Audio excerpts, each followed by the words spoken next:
नमस्कार, मी प्रदीप रणनकर. आपण पाहत आहात इंद्रधनुष्य. सैफ अली खान सिने अभिनेत्याच्या घरात चोरी झाली आणि त्याच्यावरती हल्ला झाला. बघा, माध्यमांना 2 दिवस रतीबत चालू आहे. माध्यमांमध्ये काय आहे की यावरती प्रतिक्रिया, घटना कशी घडली, काय घडली याचं वर्णन येणं स्वाभाविक आहे.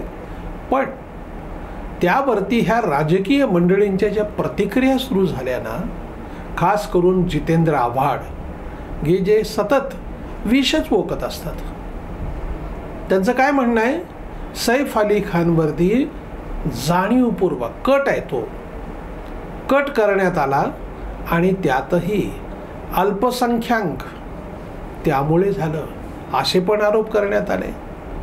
या राज्यामध्ये कलाकार सुरक्षित नाहीत, कोणीच सुरक्षित नाहीत. मग नाना पटोले सगळ्यांच्या प्रतिक्रिया आल्या. एक तर म्हणजे मला सांगा की कोणाच्याही घरात चोरी होणं हे काय आता स्वाभाविक झाले. याचं कारण ते रामराज्याचा काळ गेला हो. आता तुम्ही सुरक्षित राहण्यासाठी मग आता आपल्याला पोलिसच सांगतात घराला तुम्ही CCTV बसवला आहे का. आता ते तपास करणार, ते CCTVमध्ये ह्या सगळ्या गोष्टी आहेत की नाही चेक करून, आणि मग तो किती दिवस लागेल हा भाग वेगळा. त्यांच्याकडे CCTV होता, सुरक्षा रक्षक होते, तरीही बंगल्यात माणूस कसा घुसला आहेच की नाही तर संशोधनाचा विषय. ठीक आहे, ते पोलीस त्याचा तपास करतील. पण जसं काही आता एकदम टोळीमध्ये घरात घुसली आहे आणि ते सगळे जाणीवपूर्वक करत आहे. कुठलेही आरोप कोणावरतीही कसेही केले जातात. आपल्या आरोपामुळं काय वातावरण कलुषित होतं आहे का, काय बिघडतं आहे याचं कोणालाही भान नाही.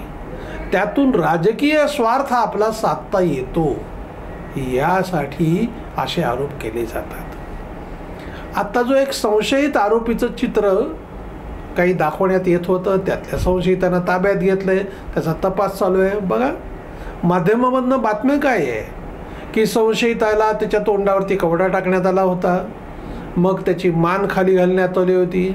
आम्हाला ते कोण आहे माहिती नाही, पोलीस माहिती दडवत आहेत. आता हे पोलीस माहिती दडवत आहेत ना, हे म्हणणं सोपं आहे हो.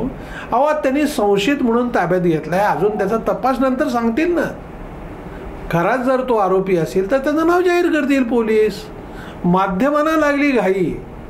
हे जे 24 तास दळण दळायचं असतं ना, पहिले आमच्याकडेच, आम्हालाच कळलं हे सांगण्यासाठी ह्यांची धडपड, आणि मग ते कळायला थोडी अडचण व्हायला लागली की पोलीस माहिती दडवत आहेत.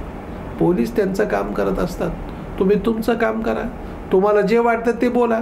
आता लोक काही विश्वास ठेवत नाहीत. जसं माध्यमावरचा विश्वास उडत चालला आहे. राजकारणी ज्या पद्धतीचे आरोप करतात त्यामुळं राजकारण्यांच्या अशा आरोपाला आता जनताच केराची टोपली दाखवते.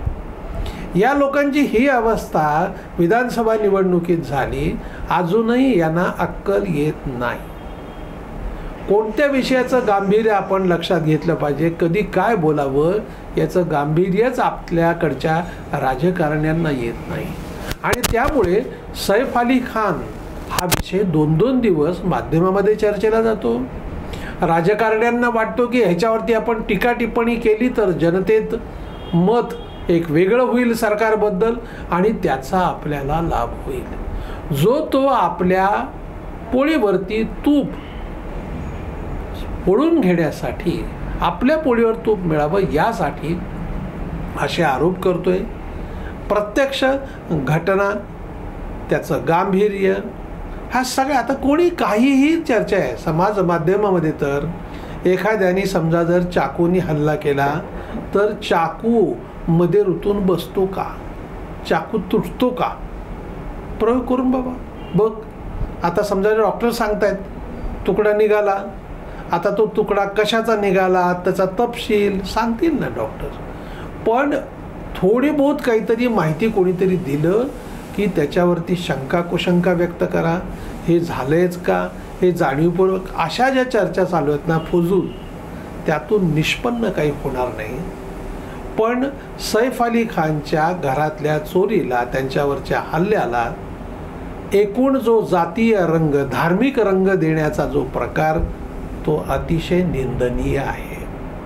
आणि अशा घटनांकडे ती एक घटना, ती बातमी आहे, ओके, पण त्याची चर्चा किती वेळ करावी, कोणत्या पातळीवरती करावी, याचा समज आम्हाला कधी येणार आहे. ही समज जी आहे ना, समाजात निर्माण होणं आणि प्रामुख्याने माध्यमांमध्ये त्या मानाने प्रिंट मीडियाचं कौतुक केलं पाहिजे.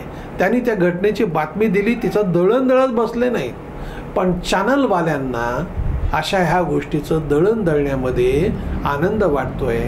पण त्यांची विश्वासार्हता अशा घटनामुळे दिवसेंदिवस कमी होते आहे. समजदार माणसं मात्र अशा घटनेकडे एक घटना म्हणून बघतात. कोणी कितीही जरी वेगळ्या पद्धतीचा रंग देण्याचा प्रयत्न केला तरी त्याकडे डोळेझाक करतात. धन्यवाद. आपल्याला हा जर व्हिडिओ आवडला असेल तर तो लाईक करा, फॉरवर्ड करा व सबस्क्राईब करा.